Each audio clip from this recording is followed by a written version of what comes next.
Hello, depending upon what time zone you are in, good day.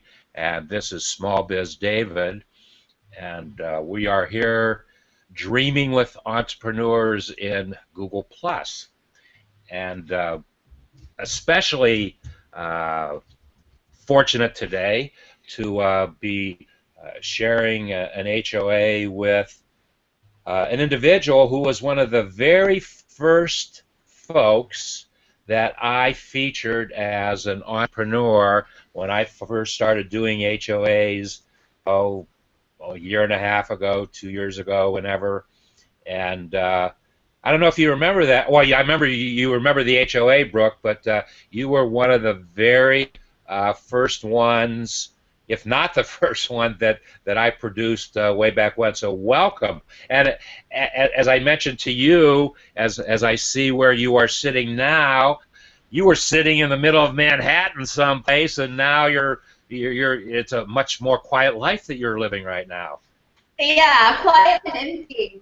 We just moved from Wall Street to the sticks in New Jersey. So we went from a little 1,000 square foot apartment that was right in the middle of everything to a 6 acre farm where we don't have to even see our neighbors if we don't want to.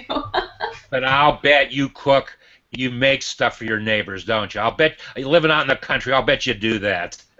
Yep, I like to. Our neighbors have all come by and given us treats and introduced themselves, but I brought banana nut bread to our 92-year-old neighbor, Bob, so that he wouldn't have to come introduce himself.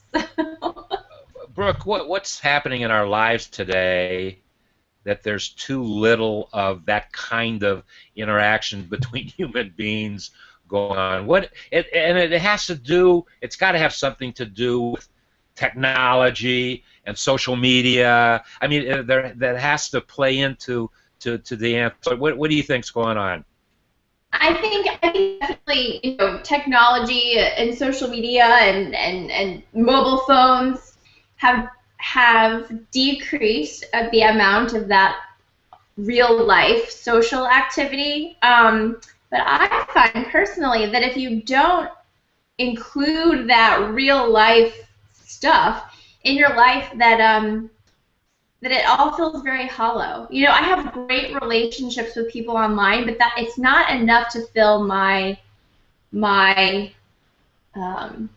tank. You know what I mean? I need to interact with people in real life to be fulfilled, and it helps me turn around and be a better online marketer or a person who connects with people online too, because you're drawing off of those face-to-face experiences. I don't think anything will ever take the place of face-to-face.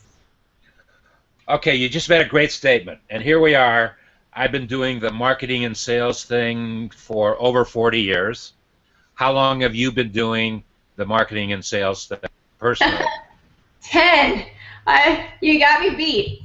Well, I know that, Brooke, but and maybe you don't want to share how many years.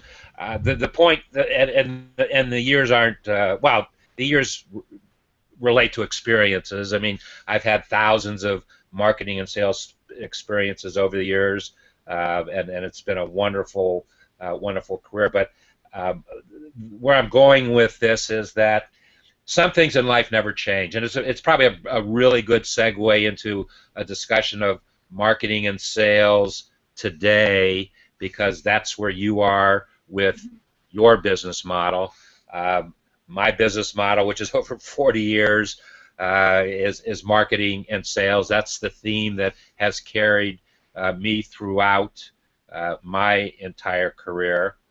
And I wonder, and you, I follow you pretty closely, because you do represent the new wave of marketing. But I have a feeling that there is an element of traditional marketing foundations in your thinking. You want to talk about that for a moment?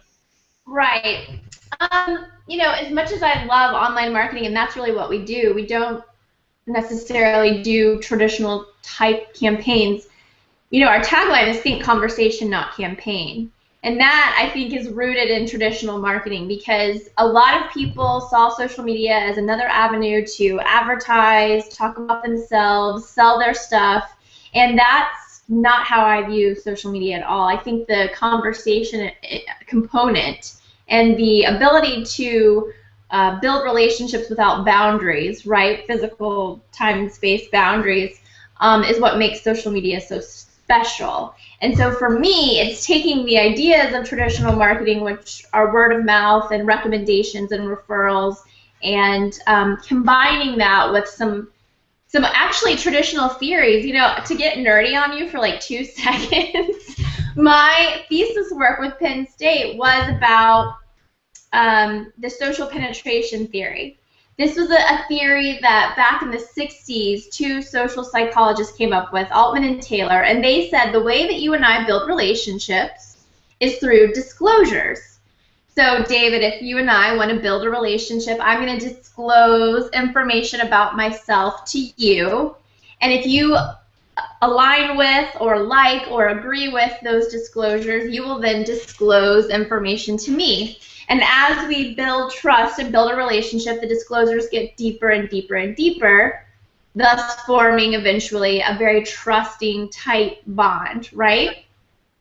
Well, am I seeing the beginning of a Peppers and Rogers kind of relationship with folks, and talking about marketing and how we relate to the world and our customers and customer relations, and maybe we could be a modern day Peppers and Rogers.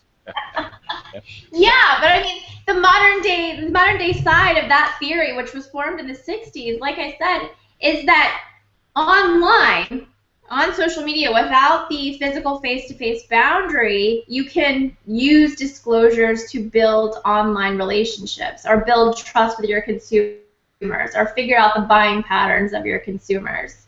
And so I think it's a marrying of both worlds. You can't just use social media as a platform. There are those traditional elements like relationship building, word of mouth, referrals, and then using psychographics, which again, this all came from the 60s, to decipher buying patterns, to put it in one big like messy ball, and that's what we do. Okay, when you say what we do, what does your ideal, I don't know, I'm going to kind of ask, what does your ideal client look like, but I don't want to put you in a spot where I don't have my ideal client. I just have a lot of clients now. If you could draw a diagram, an infographic on what your ideal client looked like. Well, and yeah, by the way, speaking about infographics, you have a wonderful infographic on your website. Was that something you did originally? Yes, the marketing versus sales. Oh my goodness, that is one of the most brilliant infographics and continuity that I have ever seen. That is wonderful.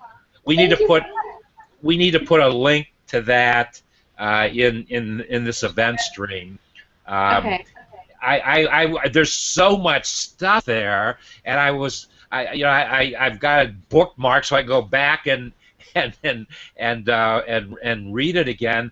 And it reminds me of a statement I just heard or read just in the last couple of days, that the infographic is the way that people really it's the way people want to communicate, because it graphically illustrates the points instead of long paragraphs and long descriptions. I think this goes back to what we just said a couple minutes ago. That's the way the world wants to communicate.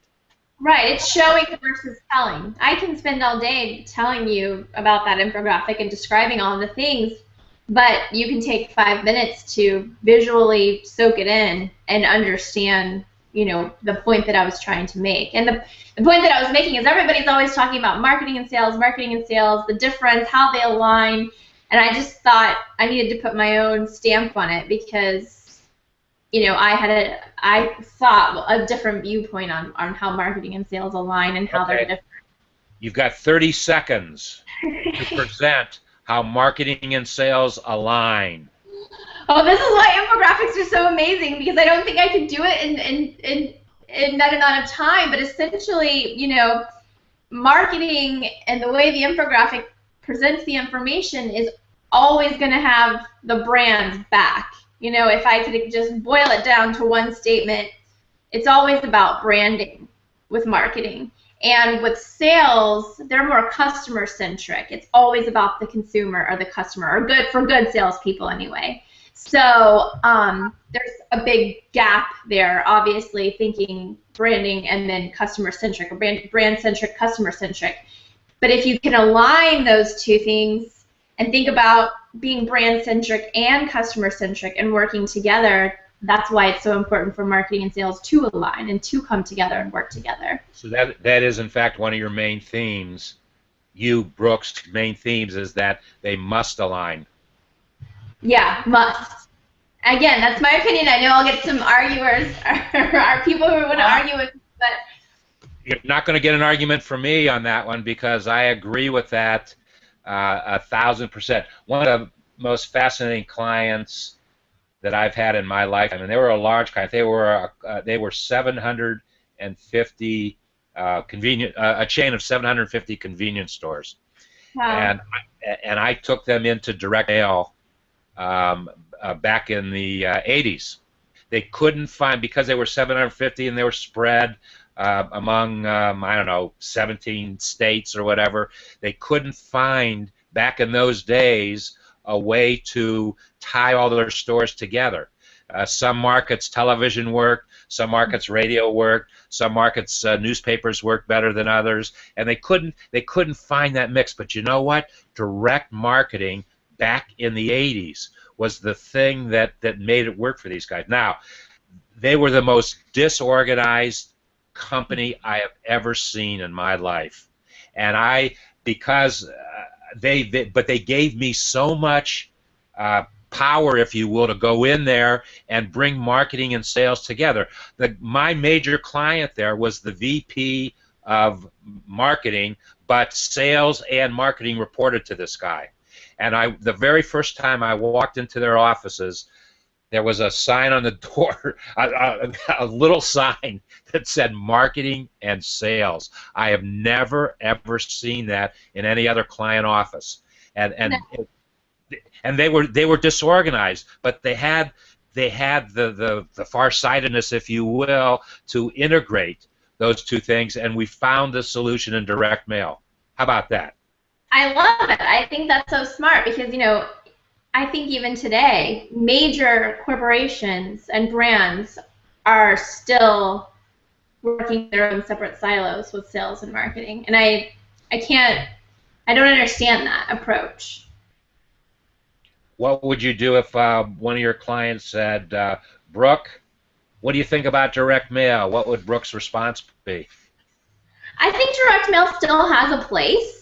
It's just not something we do. I would say, let me get you in touch with my good friend David. He knows direct mail. Again, we don't do a lot of the traditional stuff, but I do think it has a place depending on, you know, what the campaign was about.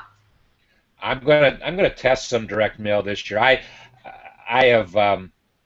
love postcards. I love a 4-colored postcards.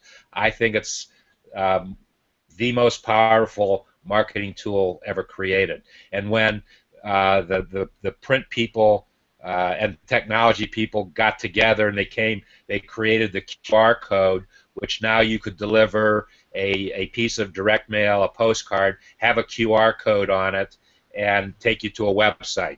It was, you know, real simple, but very brilliant stuff. You could, I don't know if you can still do it. You used to be able to drive down the highway with your smartphone, and there would be a QR code up on a billboard, and you could put your phone up there, and it would take you to the website right from your car, right from that billboard. Does that stuff still exist?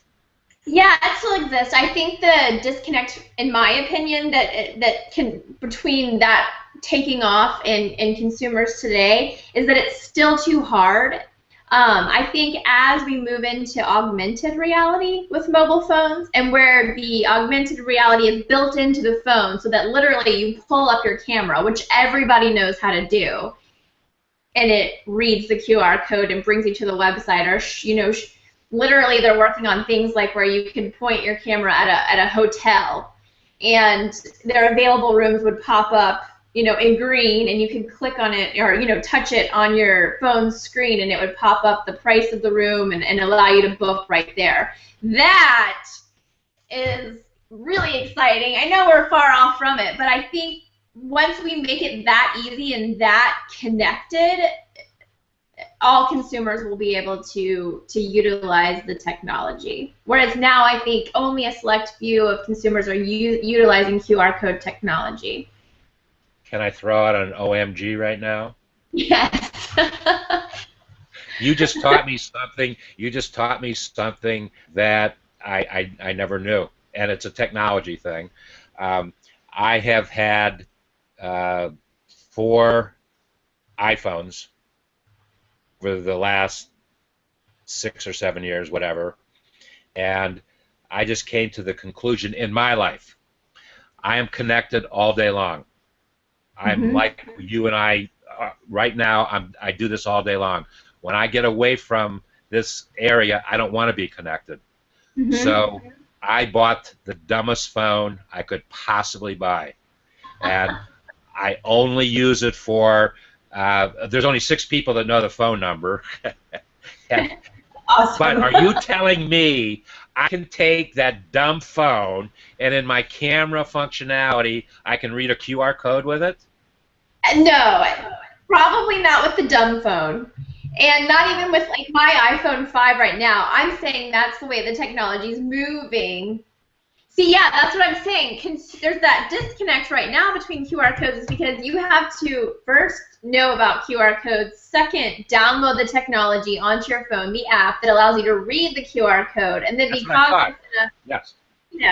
So there's too many steps. Like it's not as simple as we would like for it to be. Once this augmented reality technology hits, and you can literally, hopefully, I'm assuming that's what people are talking about, flip open the camera and then, yes, read a QR code or see what's available or whatnot. That is going to be a game changer.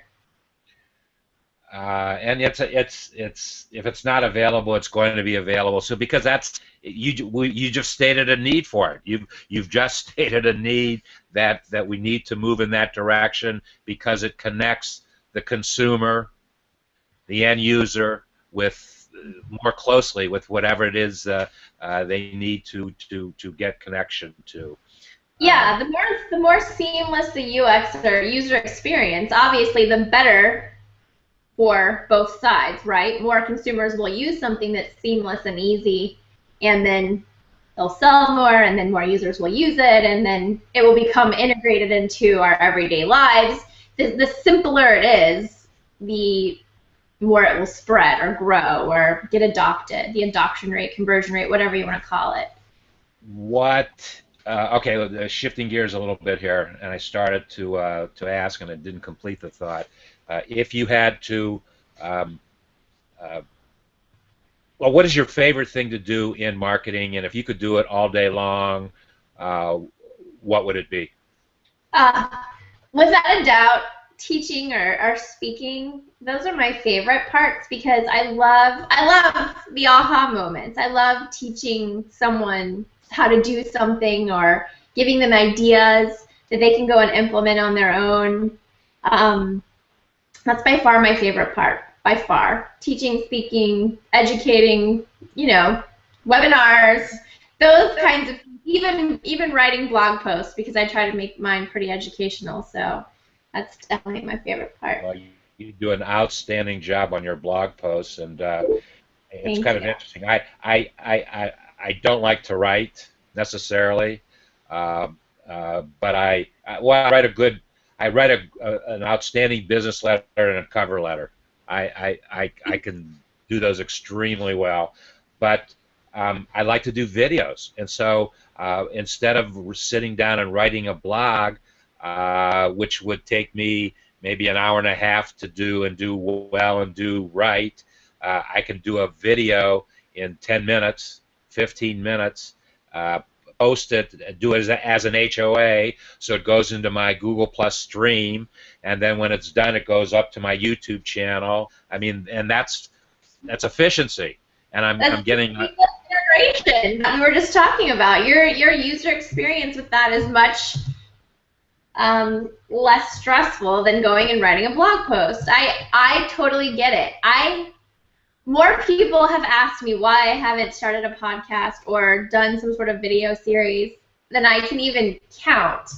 And I don't know why I have a disconnect with it. I hate my voice. I have like a baby voice. I sound like I'm 12, so that's one reason. That doesn't have to work against you, Brooke. So, I don't know, but I totally, every time I hear someone talking about the ease or the other benefits of doing a video or a podcast, I'm always like, oh, why am I not doing that? It's so much easier. But then I still haven't done it, so it's my own something going on. Okay, I'm going to give you a homework assignment. Oh no. Okay. You're going to. It would be nice if you would create, even do an HOA. Yeah, and I told you in a brief discussion, I don't mind doing an HOA, inviting only myself, not and kind of keeping it private. Other people don't necessarily know that I'm doing it. If they happen to be in my stream at that moment, they know that I'm doing it. But I get an idea, and I just jump on and I talk about it and I put it in there. That's how I do it. Well, you can do the same thing. So what I'd like you to do, when you have 15 minutes of time, Brooke, yes, instead of writing about it, create a video. And if you need some help on how to do it, I'll help you do it. It's very, very simple. A lot of there's so much technology out there. And then post it. Then embed the code. Put it up on YouTube. Get it into an HOA, a Google Plus stream. Then embed the code on your website. Okay. Google loves that. They love that triple play. HOA, right. YouTube, embedded code on a landing page someplace. They love it. And I can tell you from experience that they love it because I've been doing it at, when talk about the brand, if you put my brand in there, boom, there's 10,000, 15,000 search results. So wow. That's pretty cool stuff. Anyway, let's get away from that. Your ideal client. What would your ideal client? Well, like I said, I don't want you to hurt the relationships with your existing clients. We, like our client profile used to be B2B brands. We were working with a lot of big, like million and billion dollar, a lot of them were public forward-facing brands. And just recently we started working with more, we didn't ever have B2C pricing or packages. We just started opening up to smaller B2C brands. So it's pretty mixed. I will say there's fun for both sides. Like I love working with the big guys because the ideas can be big and grand, but the flip side of that coin is that, getting a decision made or actually getting that campaign drawn up, strategized on, getting the C-suite's buy-in, implementing, and then, going over the results. It's like making a left turn in the Titanic. It takes an inordinate amount of time and back and forth. So with the small brands, we may have smaller campaigns, but we can do things. I mean, I think to me, the advantage is with the smaller brands because they can do things in an instant. And I think time is of the essence a lot of times when it comes to social media and campaigns and things like that. So, I would just have to say the ideal client, whether it's B2B, B2C, big, small, Fortune 500, or a tiny startup, would be that the main thing would be that they would have to be willing to think of social media not as another advertising platform, that they would have to get behind what our philosophy is, which is think conversation, not campaign.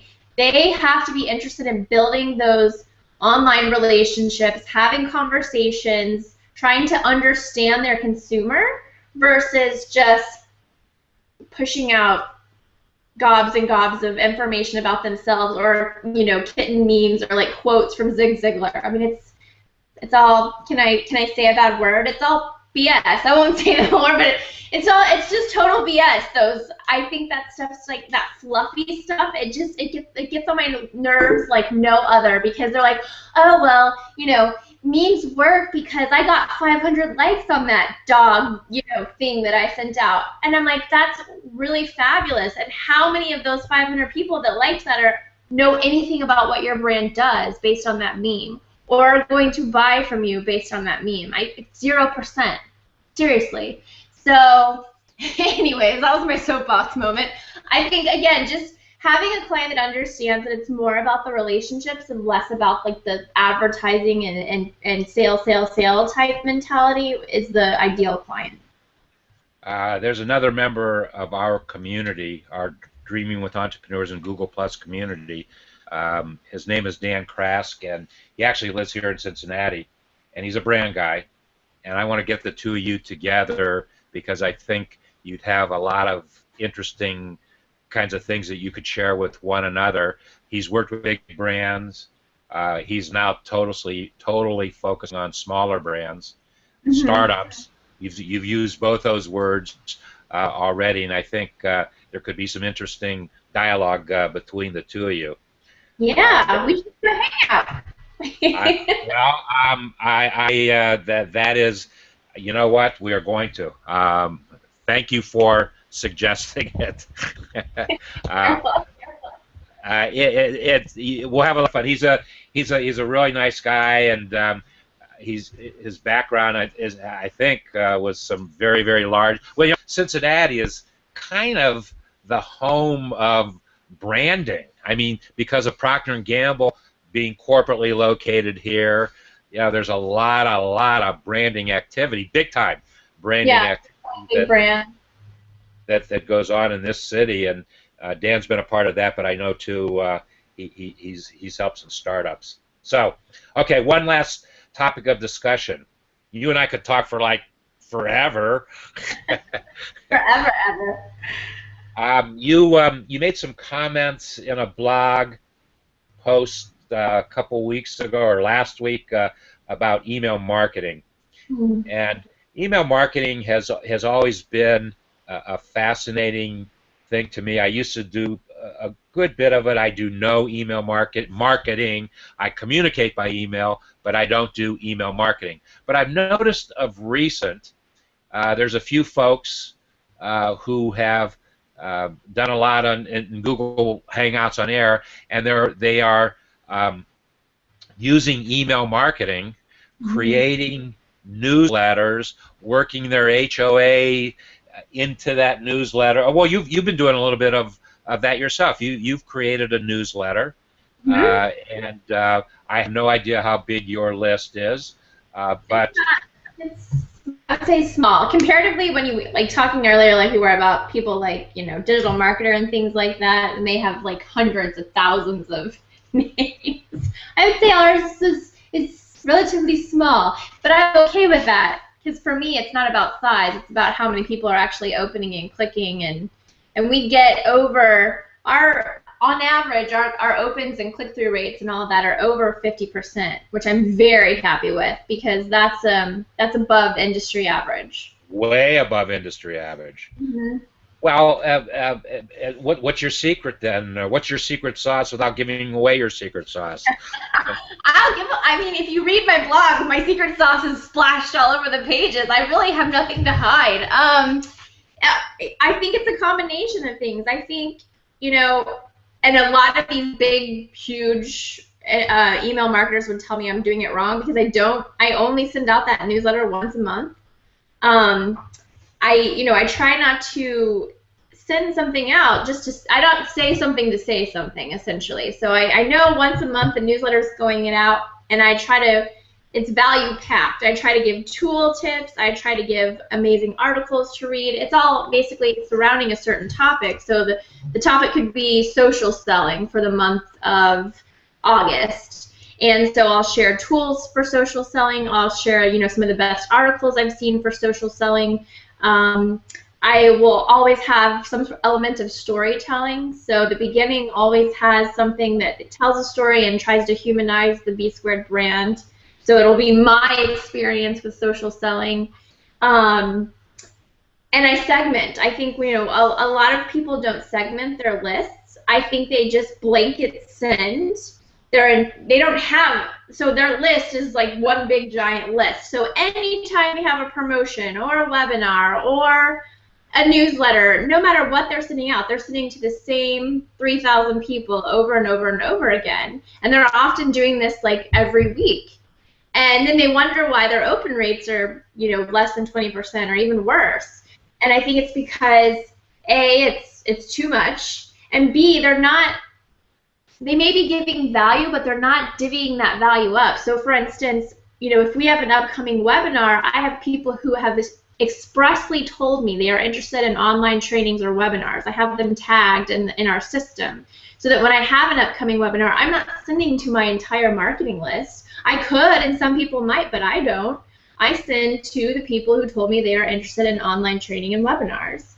And I have a very big success rate with getting people to sign up with our webinars because I'm sending it to people who told me I want this, and then I gave them that. Does that make sense? Does that make sense? It's so simple and it's so logical, and you've really gotten to the foundation of good marketing. I mean, first of all, listen to your customers. If your customers tell you, boom, this is what my interest in, create that segment, create that part of your list that only goes to those folks. It makes a lot of sense, Brooke, and that's why your open rates are so high, because that the sending such and such a topic subject to such and such an individual, they're going to read it, they're going to open it. And right.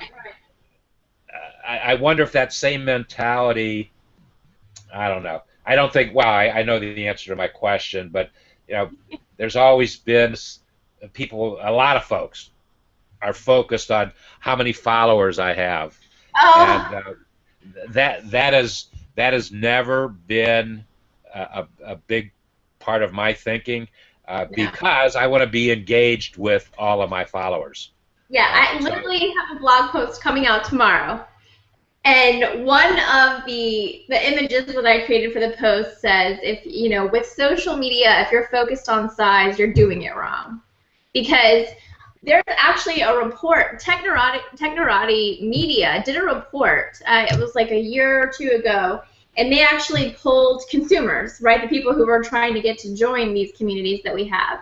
And 54% of the people that they polled said that they prefer a smaller community and that they're more influenced by a smaller community. So in my opinion, when you have all these social experts running around telling you, if you're, here's a hint, if you're looking to hire a social person, and all they're talking about are ads and getting hundreds of thousands of likes or followers or fans, run, because that's not what it's about, and that's not what builds that trust and those relationships. Every day, Brooke, I get 2 or 3, maybe 4 or 5 new followers to just my profile.